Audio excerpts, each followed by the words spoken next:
Okay, this is how you download a font from dafont.com. Go to their website, you find the font that you want, you can search all sorts of different stuff. If you know a font by name, you can put it in here. It may be named the same thing, or they'll bring up what's close to it. And then you just find the font you want. And you can also put anything you want in here, and it will show you what it's going to look like.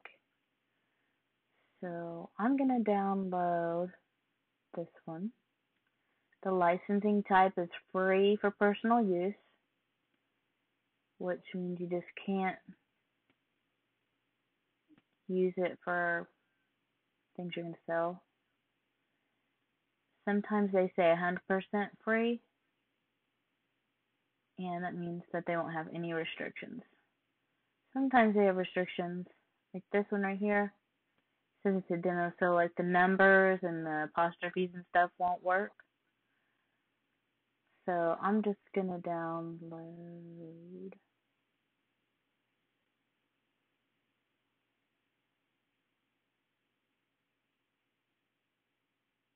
this one right here.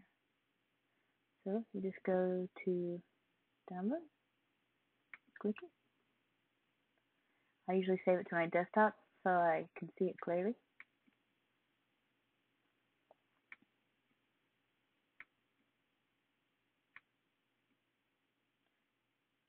And it's right here.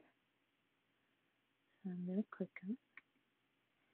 Sometimes they come just like this. That's when they're 100% free.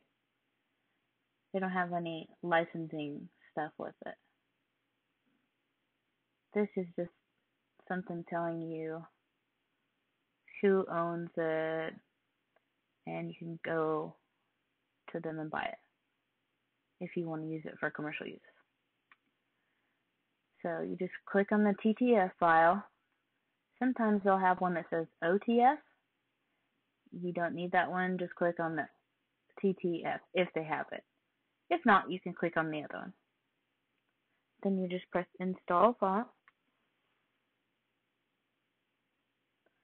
I might already have it.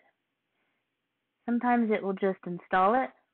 Sometimes it will say there's something wrong. And you just check that box and click install.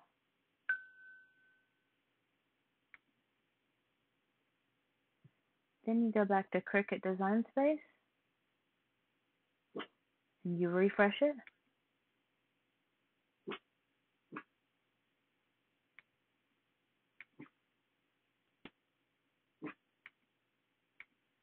And then it should be there.